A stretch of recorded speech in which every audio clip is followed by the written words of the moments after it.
Part two, what do you want to use your social value for?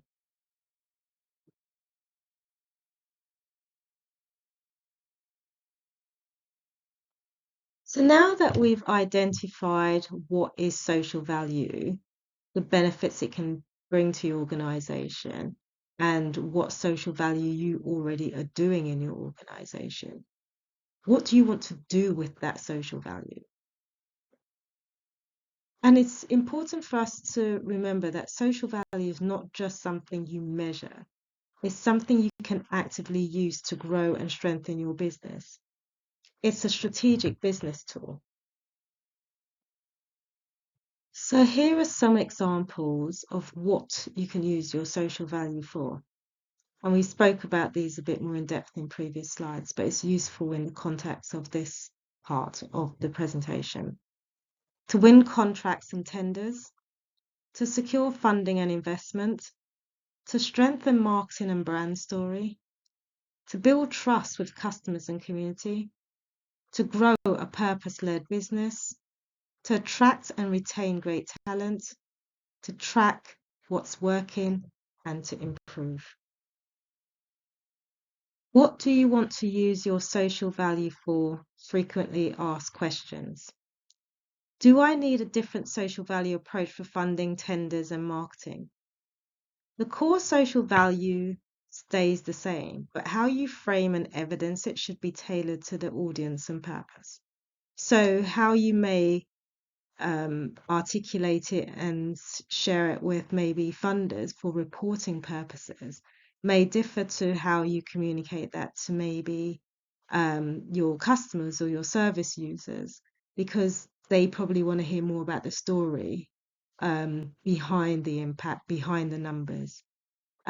Whereas maybe an organization may be primarily interested in numbers, but not exclusively interested in numbers. So it's important to have a conversation with maybe your key stakeholders, your partners, your funders, to really understanding what they want to get from your social impact, or what they want to read and what they want to see.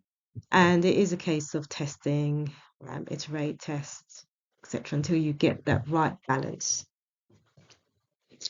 Next question. What if our social value doesn't seem to match what funders or commissioners ask for?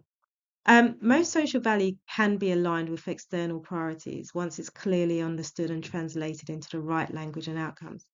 It's important to distinguish that you're not just creating social value or purporting to create social value for the sake of it, just so that you can win a contract.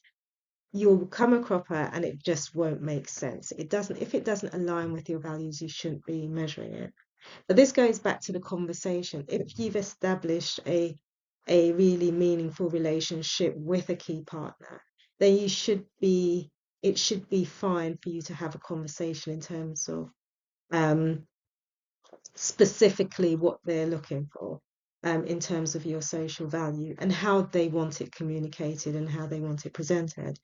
Specifically with funders, I would say with public sector, again, go for contracts where, or put forward the most honest social value that you're delivering. If jobs isn't your thing, jobs isn't what you're creating, but it might be something else. But be true, because if you're going to be monitoring it and they're expecting jobs outcomes, which are much more stringently monitored, then they would expect you to deliver on that.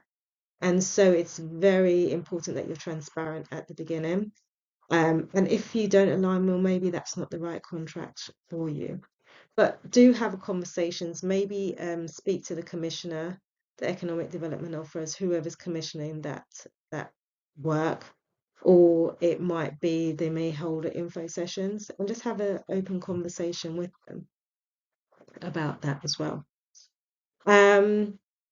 Can social value support business growth, not just compliance? Yes, of course, it can when used strategically, and that goes back to embedding it into your business plan and your strategy. When used strategically, social value strengthens reputation, attracts customers and talent, and supports sustainable long-term growth.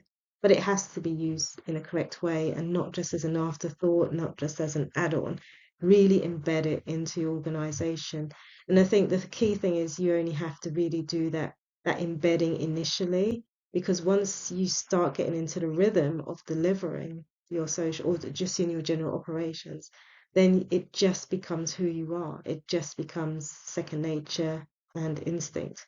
So it shouldn't be too arduous of a task to integrate for your business growth and not just compliance, because we know once you start doing things for compliance, it almost, loses its essence, really, isn't it? You do the minimum to tick the box, as opposed to if it's integrated into your business, you do it because you can see the impact on your business. You can see that correlation between what you do and the growth of your business. And that's the sweet spot that we want social value to have on your business.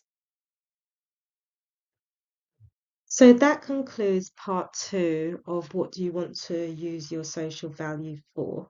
Hopefully that gives you a very quick, broad overview of the ways you can use your social value and how to approach it.